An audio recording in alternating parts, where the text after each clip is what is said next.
Hi everyone. Genius is 1% inspiration and 99% perspiration. Keep things simple. Planning से ज़्यादा important होता है execution. Today is 28th or 29th April 2023. Let us have a quick discussion of all these important topics. See, excellence क्या होता है? Excellence होता है sum total of all the knowledge जो आपके पास है उसका application. So it is not about memory. It is about real life tests intelligence. आप उन कलेक्शन, उन नॉलेज, उस इंफॉर्मेशन को कैसे यूटिलाइज कर रहे हैं. यही सेम चीज सिविल सर्विसेज एग्जाम में भी अप्लाई होगा. मैं बार बार बता रहा हूँ 28 मई को आपका एग्जाम है और ये एग्जाम आपकी नॉलेज को एज सच टेस्ट नहीं करेगा. ये टेस्ट करेगा कि आपको उस नॉलेज का कितना एप्लीकेशन आता है. So focus on this area more. Solve lots and lots of MCQs. Revise revise and revise. आपने अभी तक जो भी पढ़ा है उसका रिवीजन करिए. अननेसेसरी चीजों को स्ट्रेच करने की जरूरत नहीं है. Keep things simple. जो भी आपने फंडामेंटल्स बेसिक्स पढ़े हैं उसको रिवाइज करिए और बहुत सारे एमसीक्यू सॉल्व करिए और टेस्ट पेपर्स लगाइए. जस्ट डू दिस और 28 मई का एग्जाम आपका केक वॉक होगा. अभी सृजन इंडिया 1 में 11 बजे की सुबह क्लास रिवीजन क्लासेस कंटिन्यू रहेगी और शाम को 9 बजे हम एमसीक्यू मतलब test series sectional test continue करेंगे. Within a week, next week से फुल लेंथ टेस्ट स्टार्ट होने वाले हैं. फुल लेंथ टेस्ट ये बड़ा ऑसम होने वाला है. रियल एग्जाम 28 मई को जैसा एग्जाम होगा हम उसको रेप्लिकेट करने की कोशिश करेंगे. क्वालिटी ऑफ क्वेश्चंस, अप्रोच, मैं आपको रियल टाइम पे सीसेट के सवाल भी कराऊंगा. उस 2 घंटे का रियल सिमुलेशन कराऊंगा. कैसे पेपर को अप्रोच करना चाहिए, कैसे स्ट्रेटेजाइज करना चाहिए हाफ आवर में, ताकि हम रियल एग्जाम में बहुत अच्छे से with strategy paper maximum score हम बूस्ट कर पाए. ओके, सो ये नेक्स्ट वीक से ये स्टार्ट होगा टेस्ट सीरीज बैच में. और रिवीजन क्लासेस में अभी बहुत सारे क्विक 100 मोस्ट इंपॉर्टेंट टॉपिक्स हम पढ़ने वाले हैं. Polity, geography, history, economics, art and culture, science and technology के. ये बहुत ज्यादा एक्सट्रीमली लास्ट मिनट टॉपिक्स होंगे. हाई यील्डिंग होगा. सो ये 2 चीजें कंटिन्यू रहेगी. और प्रीलिम्स बैच में अभी 1-to-1 सेशंस भी फुल थ्रॉटल अभी स्टार्ट होने वाले हैं. एवरी वन ऑफ यू, जिस किसी ने भी प्रीलिम्स 2023 बैच ज्वाइन किया था उसमें प्रॉमिस था 1-to-1 session. So we are going to have this 1-to-1 session. Okay, before your exam. Next 10 days में हम ये सारा कंप्लीट कर लेंगे. ऑल राइट, सो ये लाइव क्लासेस आप अटेंड करिए. हमको ऐसा लगता है हम खुद से अलग से आइसोलेशन में रह के बहुत अच्छी पढ़ाई कर लेंगे. ये 2-3-4 दिन से ज्यादा नहीं हो पाता है. मोटिवेशन लास्ट नहीं करता है. So that is why trust on process. Live classes बहुत कंसिस्टेंट है. इसको आप अटेंड करो. सुबह 11 बजे 1.5 घंटे पढ़ो, शाम को 9 बजे 1.5 घंटे पढ़ो. ये आपको एक्चुअल में काम आएगा. Okay, so attend the live classes. एक और इंपॉर्टेंट जो क्वेश्चन, बहुत सारी क्वेरीज आ रही है कि व्हाट फॉर 2024 बैच स्टूडेंट. तो see, we do not have sufficient lots of resources etcetera. So अभी का पूरा फोकस हमारा केवल और केवल 2023 पे है.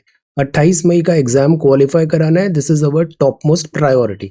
इसके बाद फिर मैं आपको 2024 के डिटेल्स बताऊंगा. Okay, but for now 28 May is our top most priority. Exam qualify कराना है, ये बहुत बड़ी जिम्मेदारी है. 28 मई एग्जाम. ओके, सो ये हमारा कोर्स ऑफ एक्शन रहने वाला है अभी इस 1 मंथ में.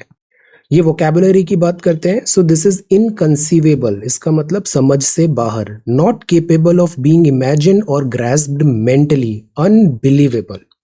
देन ट्रांसपायर्ड का मतलब होता है घटित होना, as in happen, to take place. Utterance का मतलब होता है कथन, अ स्पोकन वर्ड, स्टेटमेंट और वोकल साउंड.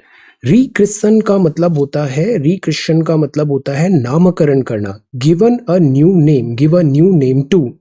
गेल का मतलब होता है आंधी. ज्योग्राफी में हम पढ़ते हैं ना, अ वेरी स्ट्रॉन्ग विंड. क्या आप बता सकते हो विंड स्पीड को मेजर करने का कौन सा इंस्ट्रूमेंट होता है?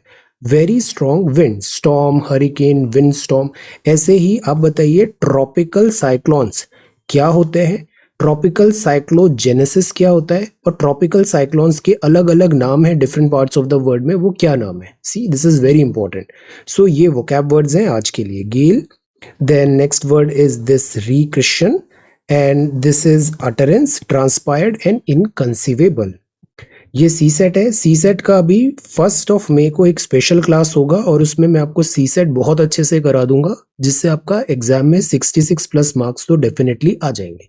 सो ये पैराग्राफ 1 है, read this carefully and answer, and this is paragraph 2, read this question carefully and answer.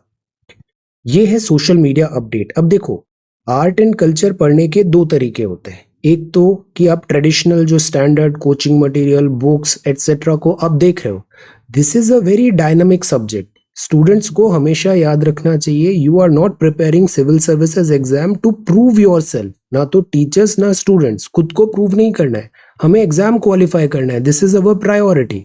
तो जो जैसे सीसेट है और जो आर्ट एंड कल्चर है, इसमें करंट अफेयर्स ज्यादा रेलेवेंट होता है। करंट अफेयर्स जैसे आपने लास्ट ईयर के PYQs देखे, प्राइम मिनिस्टर साहब ने कहा विजिट किया, किन आर्ट एंड कल्चर को मेंशन किया, ये ज्यादा रेलेवेंट है, ज्यादा इंपॉर्टेंट है।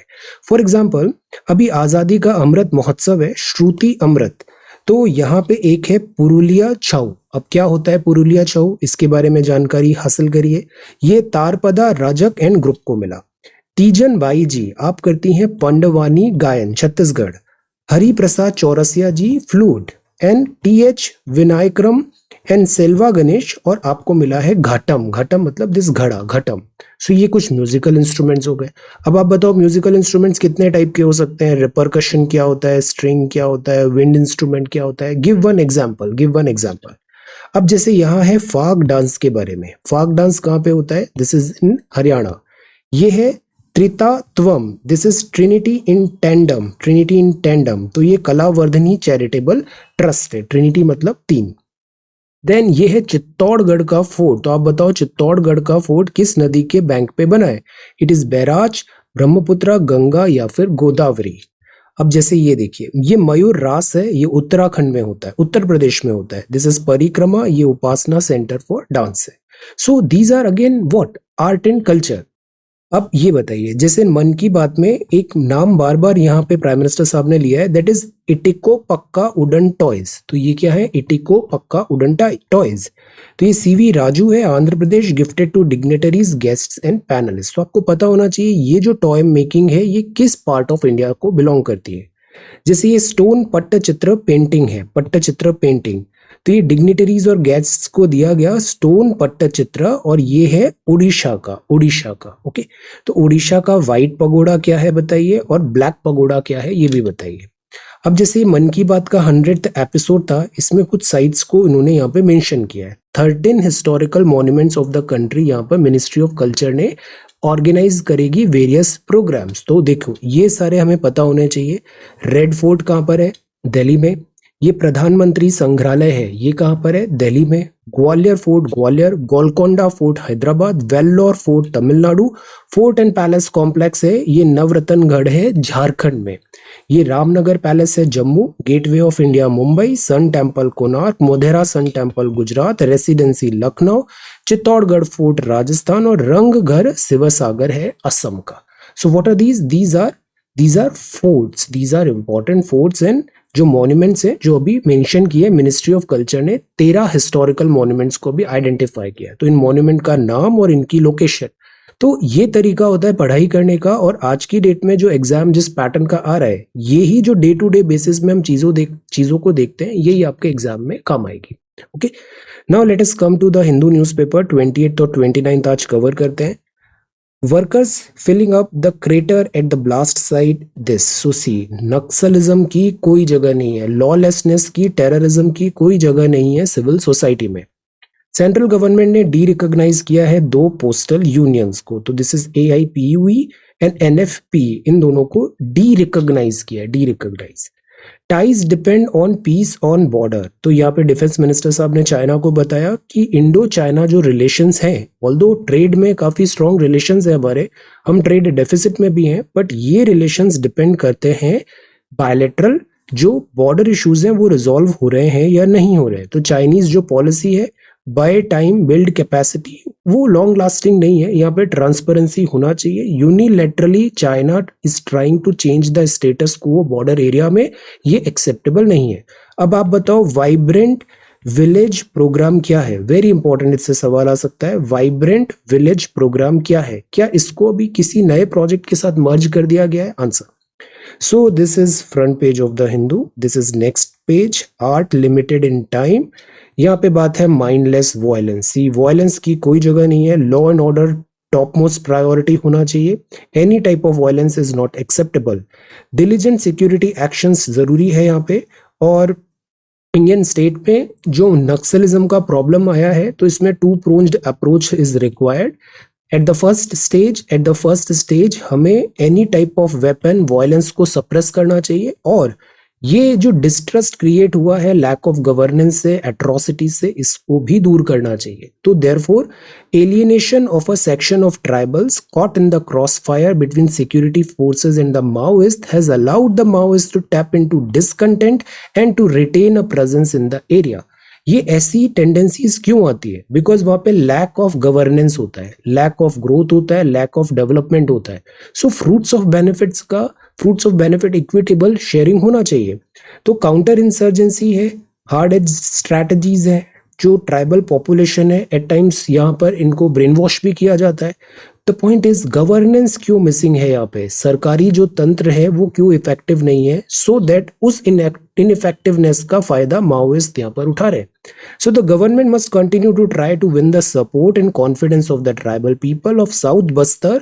ये श्योरेस्ट वे है of defeating the Maoist movement. केवल और केवल सिक्योरिटी मेजर से माओइस्टों और नक्सलिज्म को डिफीट करना is very difficult. So that is why हमें सिक्योरिटी फोर्सेस भी चाहिए, एट द सेम टाइम हमें ह्यूमन एंगल भी चाहिए, ग्रोथ एंड डेवलपमेंट भी चाहिए। Any military action that is hastily put together for retribution and which could target innocent tribals will only exacerbate the problem. So that is why ये mindless violence को हमें and करना है और ये हमारी टॉप मोस्ट प्रायोरिटी होना चाहिए। यहाँ पे माफिया है और ये माफिया है सैंड माफिया। सैंड माफिया, यहाँ एक और वर्ड यूज हुआ है मैन्युफैक्चर्ड सैंड। क्या होती है? जो रेत होती है, हमने ज्योग्राफी पढ़ा है, ज्योग्राफी क्लास 11th एनसीईआरटी दोनों बुक बहुत इंपॉर्टेंट है, अच्छे से पढ़ना है 11th क्लास की एनसीईआरटी। ये रिवर जो बैंक से आती है ये क्या करती है? डिसइंटीग्रेशन करती है, डिसइंटीग्रेशन। अगर एक्सेसिव एक्सप्लॉयटेशन हो रहा है माइनिंग का, क्वारिंग का, इलीगल, तो इससे रिवर बेड इकोलॉजी भी डिस्टर्ब होती है। तो गवर्नमेंट अब ट्राई कर रही है क्यों ना हम एम सैंड को आगे बढ़ाएं। एम सैंड क्या होगी? ये मैन्युफैक्चर्ड आर्टिफिशियल सैंड होगी जो हम स्टोन क्रशिंग एक्सेट्रा से बना लेंगे। Not by Vande Bharat alone. यहाँ जो पॉइंट रेज किया है वो ये है कि वंदे भारत एक्सीलेंट इनिशिएटिव है, ट्रेन 18 इनिशिएटिव। ये इंडिजिनस है which is again really really good. Technology demonstration बहुत अच्छा है और इसकी स्पीड भी अच्छी है और ये कोचेस काफी सेफ एंड सिक्योर भी है। So this is good, efficient है। और रेलवेज में चाहे वो इंजन हो या रेलवे एंटायर ट्रेन बनाना, इंडिया का जो प्रोग्रेस है वो एक्स्ट्राऑर्डिनरी रहा है। So Vande Bharat is a unique initiative, इसको आगे बढ़ाना चाहिए। बट यूफोरिया और ब्लिट्स के आगे भी हमें सस्टेनेबल स्टेप्स लेने की जरूरत है। और वो क्या है? जैसे बजट में जो अलोकेशन है रेलवेज डिपार्टमेंट को, वो एट टाइम सफिशिएंट नहीं होता है, तो हमें रेलेवेंट मैट्रिक्स चाहिए। एट टाइम्स हमने ये भी देखा है कि आपने 1 रुपए का प्रॉफिट कराने के लिए कितने पैसे खर्च किए। फॉर एग्जाम्पल रेलवेज को 90 पैसे खर्च करने पड़ते हैं तब जाके 1 रुपए वो कमाती है, तो फायदा तो केवल 10 पैसे का हुआ। तो लॉजिस्टिक्स जो है, कम पैसे पे एफिशिएंट वर्किंग ऑफ रेलवेज करना जरूरी है। दूसरा, रेलवेज को इनकम कहाँ से आती है? जैसे जो गुड्स ट्रेन होती है, गुड्स ट्रेन, जैसे अभी गुड्स फ्रेट कॉरिडोर्स बने हैं, क्या आप बता सकते हो फ्रेट कॉरिडोर रेलवेज के कहाँ से कहाँ बने? 2 फ्रेट कॉरिडोर्स अभी रिसेंटली बने। तो यहाँ से फ्रेट कॉरिडोर्स में जैसे किसान रेल बनाया, तो गुड्स जो है ट्रांसपोर्टेशन रेलवेज यहाँ से भी बहुत अच्छा एक सोर्स ऑफ इनकम कर सकती है। बाकी जो दूसरा है वो पैसेंजर ट्रेन्स है। ट्रेन्स में भी प्रॉब्लम क्या होती है? सबसे इंपॉर्टेंट जो चीज होती है वो होती है कि सेफ्टी एंड सिक्योरिटी होना है। तो जैसे अभी एक कवच करके आया था, ट्रेन कोलिजन को हमें स्टॉप करने की बात है। दूसरी बात, अक्सर हमारे यहाँ क्या होता है, जो सोर्स स्टेशन है और डेस्टिनेशन स्टेशन है उसमें ट्रेन टाइम पे पहुंच जाएगी डेस्टिनेशन पे, but what about major intermediate stations? Train वहां भी डिले नहीं होनी चाहिए। तो ऑन टाइम चलना बहुत जरूरी होता है, समय पे किया हुआ काम सबसे सही काम होता है। सो ट्रेन को टाइम पंक्चुअलिटी भी रखना चाहिए और इसमें जापानीज रेलवेज का बड़ा अच्छा एग्जाम्पल है। अब क्या है, इट इज हाई टाइम कि हम डेस्टिनेशन पंक्चुअलिटी के बजाय जो इंडिविजुअल मिडिल स्टेशन है इंपॉर्टेंट, वहां भी पंक्चुअलिटी रखे। तो ये एनुअल रिपोर्ट है, चाहे वो बजट हो, चाहे वो वर्किंग हो, चाहे वो एफिशिएंसी हो, चाहे सेफ्टी सिक्योरिटी हो, तो Vande Bharat is good but it is not job done. हमें other aspects of railways functioning भी देखना चाहिए। Darwin must stay in Indian school textbooks और ये nuclear power. See, if you ask me, should India consider phasing out nuclear power? अभी जो recent trend चल रहा है, तो ये जो फिजन बेस्ड न्यूक्लियर पावर है, जिसमें हम क्या करते हैं, डिसइंटीग्रेशन करते हैं, इसमें तो एक तो वेस्टेज भी बहुत होता है और ये रिस्की भी बहुत होता है। बहुत सारे न्यूक्लियर डिजास्टर्स भी हो चुके हैं। अभी जर्मनी ने न्यूक्लियर पावर प्लांट्स को बंद कर दिया है, जापान ने बंद कर दिया है, यूरोप, फ्रांस एटसेट्रा भी ग्रेजुअली न्यूक्लियर पावर प्लांट्स को फेज आउट कर रहे हैं। तो यहाँ पे सवाल है, क्या हमें भी फेज आउट करना चाहिए? ऑल्दो न्यूक्लियर हमारा बहुत बड़ा परसेंटेज नहीं है, हमारे यहाँ अभी भी मेजर परसेंटेज आ रहा है फ्रॉम कोल। कोल से मेजर इलेक्ट्रिसिटी प्रोड्यूस होती है। इसके अलावा रिन्यूएबल्स में हाइड्रो है, सोलर का अच्छा पोटेंशियल है। तो क्या न्यूक्लियर पे ओवर डिपेंडेंस रखना चाहिए? This is again a question. ये हम्बोल्ट है टू सी यू डॉक, तो ये हम्बोल्ट करंट है। हम्बोल्ट करंट भी होता है, हम्बोल्ट पेंगुइन्स भी होते हैं। Okay, the threat of rising C level, इसमें कुछ बहुत इंपॉर्टेंट बातें लिखी है।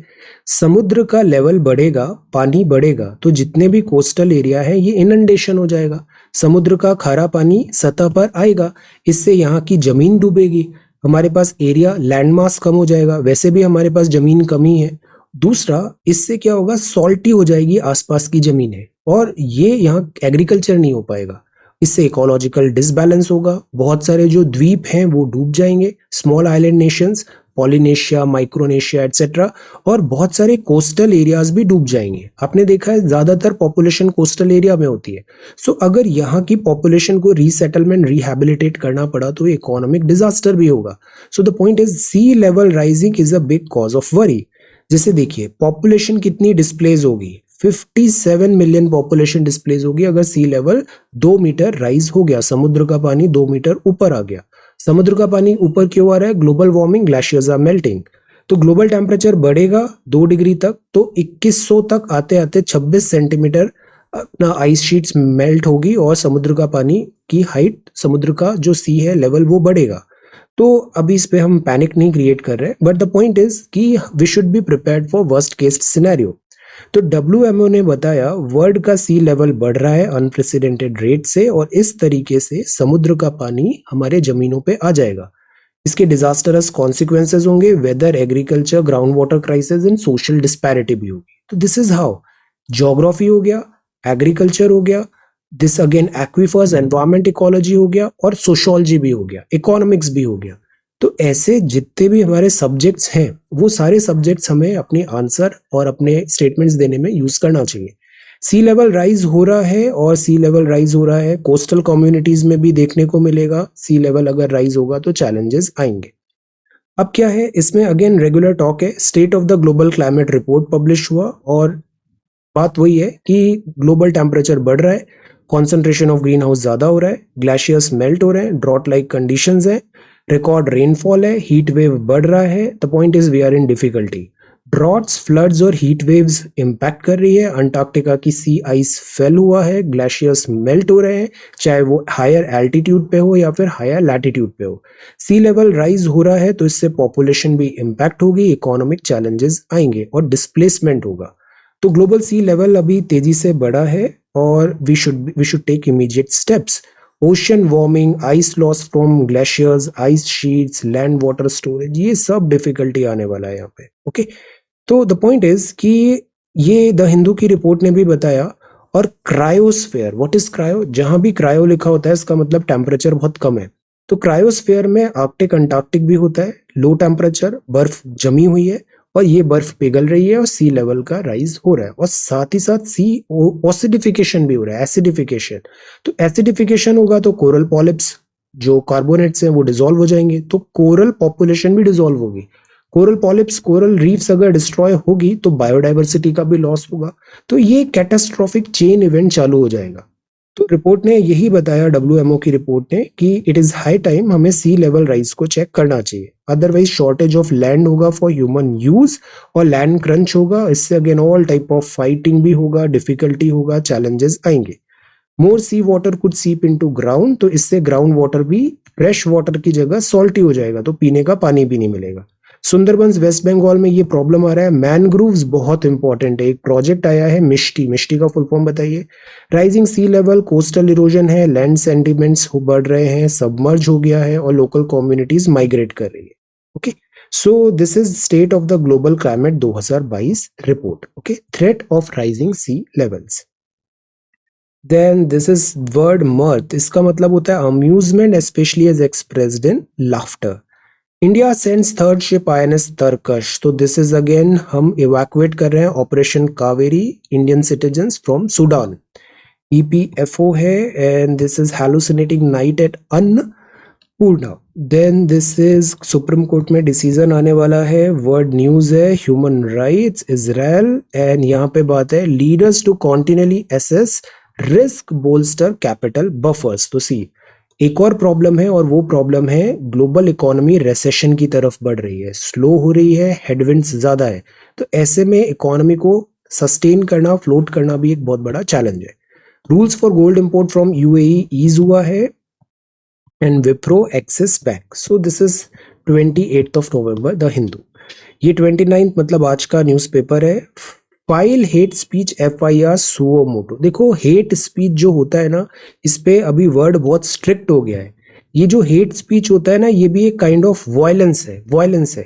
अक्सर इंटरनेट में ये देखा जाता है, फेक आइडेंटिटी है, फेक पिक्चर है, फेक एवरीथिंग है। So you are not telling your true identity, you are sitting behind computer, you are not telling your true identity and all you are doing is spreading hatred, negativity। ये भी एक kind of violence है। सो file hate speech FIR सो मोटो, सो states, और इसमें काफी strict अभी provisions आ गए हैं। Any type of mischievous activity, miss information, it is not acceptable.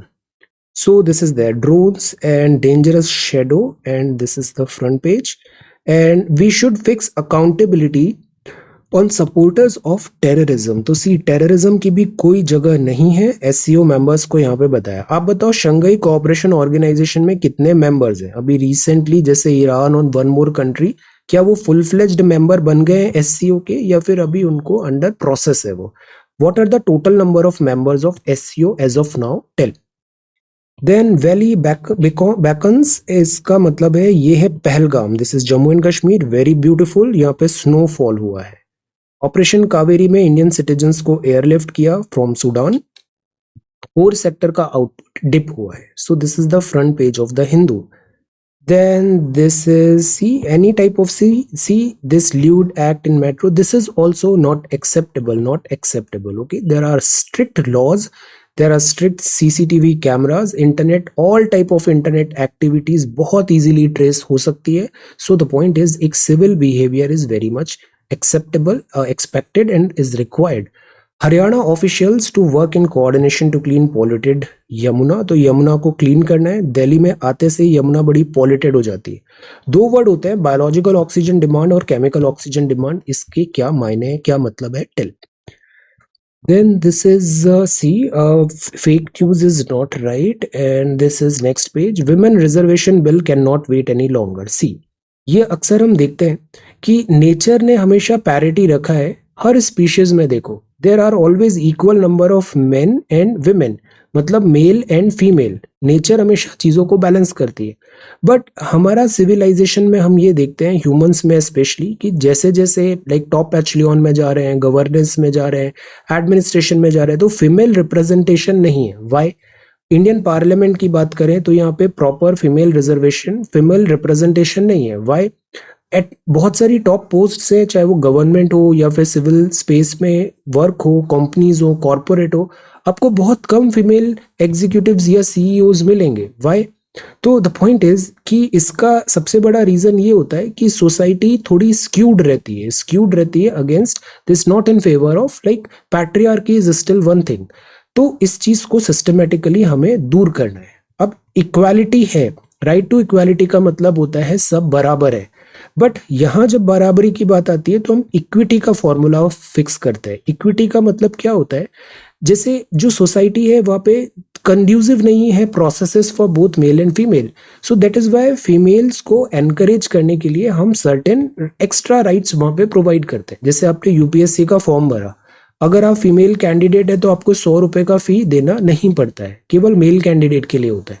तो इन सच वेज ऐसे मेजर्स से हम क्या करते हैं, इक्विटी लाने की कोशिश करते हैं, इक्विटी। तो इसमें बात है, विमेन रिजर्वेशन बिल अब ज्यादा लेट नहीं होना चाहिए, अभी ऑलरेडी बिल है तो इस पर हम ज्यादा बात नहीं करेंगे। बट जो हमारा पॉइंट ऑफ व्यू है वो ये है कि there should be equality, there should be equity. Proper representation होना जरूरी है बोथ द जेंडर्स का। And it is not about unhealthy competition. We are not encouraging this unhealthy competition like who is superior, who is like that. No, it is not about one upmanship. It is about complementing each other, and both are required. Male is required, female is also required. So none too soon है, bills constitutionally impermissible, regular talk है, chief minister and governor का fight होता है, bill time पे नहीं अगर sign हो रहा है तो एक्ट भी वो नहीं बन रहा है। This is tracking the threat. Negotiation, no, nuclear deterrence is the way to peace in Korean Peninsula. तो ये कोरियन पेनिनसुला है, इसके ऊपर नॉर्थ कोरिया, इधर साउथ कोरिया है। साउथ कोरिया कैपिटलिस्ट है, नॉर्थ कोरिया जो है यहाँ सोशलिज्म चलता है और यहाँ पे डिक्टेटरशिप भी है काइंड ऑफ। सो अक्सर नॉर्थ कोरिया अपनी न्यूक्लियर एम्बिशंस को फुलफिल करना चाहता है और वो एक बहुत बड़ा थ्रेट है। सो दैट इज वाई यहाँ पे just like Iran, north Korea के साथ भी नेगोशिएशंस के थ्रू बात होनी चाहिए। Then this is IPL, an opportunity to bat for climate change as well. Then this is next one. IMD predicts more heat wave days for eastern India in May. तो heat waves बढ़ेगी। See again, climate is changing. तो heat wave होगा तो इससे related बहुत सारी difficulties भी आएंगी। So इस साल अल नीनो ईयर भी है तो heat ज़्यादा severe भी हो सकती है। ये beat the heat है, ministry of health and family welfare ने बताया। Seek immediate medical attention if you or someone else experience symptoms of heat stress जैसे कि dizziness, nausea, headache, extreme thirst, urination decrease हो गया है, rapid breathing and heartbeat। इसका मतलब water कम है, immediately have some water। ये heat related illness है। ये mental disturbance भी होता है, irritability etc difficulty आती है। Hot red and dry skin भी हो सकता है, ज्यादा temperature is not good for our body, headache हो सकता है, ऑल टाइप ऑफ डिफिकल्टीज आएगी। तो आपको क्या करना है, ज्यादा से ज्यादा वाटर का इंटेक करना है। अभी आप प्रीलिम्स का एग्जाम भी लिखने जाओगे 27 मई को, तो उस टाइम पे काफी गर्मी होने वाला है। So what you have to do, water bottle साथ में लेके जाना है, उसमें आप चाहो तो ग्लूकोज भी ऐड कर सकते हो, ग्लूकोज एटसेट्रा। एक ORS भी होता है, ORS। व्हाट इज ORS, इसका फुल फॉर्म क्या होता है? ORS किन डॉक्टर ने बनाया था, इसको किन डॉक्टर ने बनाया था? WHO अप्रूव्ड ORS इंपॉर्टेंट है।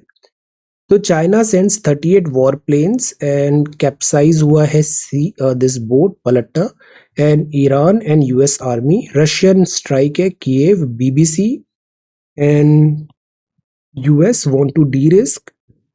This is Sudan and this is Mr. Mohanty is LIC chairperson है एंड फर्स्ट CEO है, गवर्नमेंट ने नेम किया। अल्ट्राटेक है, सेंटर रिवैम्प कर रहा है patent office functioning, patent office. And most AI pilots, air India pilot have accepted revised पे। ये जो पेटेंट होता है इसमें कुछ वर्ड्स आते हैं, जैसे ट्रेडमार्क क्या होता है, कॉपीराइट क्या होता है, पेटेंट क्या होता है, नो, इन सब के मीनिंग्स हमें पता होने चाहिए। Then star rating system for water taps भी होना चाहिए, जियो सिनेमा CPCL। और this is world sport. So this is the Hindu newspaper for today. Okay, answer writing की बात करें तो 21 अप्रैल नेहा ने आंसर राइटिंग किया है, I am very happy. Geography of Sikkim and Assam. आपको ये भी बताना था सिविल सर्वेंट में आपका क्या आइडिया है, what is your idea being a civil servant. देखो यही मैपिंग होता है, हम क्या सोचते हैं अलग से स्टैंड अलोन देखेंगे, एक्चुअली स्टैंड अलोन चीजें इतनी भी ज्यादा काम नहीं आती। जो आप डे टू डे में अभी पढ़ रहे हो ना, इन दी एंड यही चीज आपको 28 मई को काम में आएगा। तो हमने देखो तीस्ता रिवर देख लिया, चुम्बी वैली देख लिया, ये भूटान है, वेस्ट बंगाल है, सिलीगुड़ी है, दार्जिलिंग है, ये नेपाल है, ये चाइना, आपका मैपिंग भी हो गया। ये गंगटोक है, ये नाथुला है, very nice. So prepare a note on the geography of Sikkim and Assam. तो इसका capital, border, language, state, bird, आपने सारा डेटा रिवाइज कर लिया। अब देखो एक्चुअली क्या होता है, little by little one travels far. पिछले 20 दिन में आपने देखा हमने पूरे इंडिया की ज्योग्राफी कर लिया है, वन बाय वन सारे स्टेट्स को देख लिया। अगर आपने एक्सरसाइज किया होता तो हमारे कितने अच्छे से सारे स्टेट्स भी तैयार हो जाते। दिस इज एक्चुअल स्टडी, जो एक्चुअल में वर्क आता है। ये असम है, अब देखो असम फेवरेट स्टेट है UPSC का, इसके सारे बॉर्डर्स, एरिया, हमें इंपॉर्टेंट चीजें पता होना चाहिए। रिवर्स हो गया, geography is complete, wonderful, this is really really good. Many of you are saying answer writing में थोड़ा डिफिकल्टी हो रहा है because of exam. Let us see, we can take one break as well. जैसे आज Saturday है तो आज आंसर राइटिंग नहीं है. मैं आपको 1 ऑफ मई से नया प्लान ऑफ एक्शन बताता हूँ. सो ये आज का पेपर हो गया. एक दिन और है, 30th ऑफ अप्रैल को हम मंथ कंप्लीट करेंगे. So thank you so much for watching this video. Take care, study well and be safe.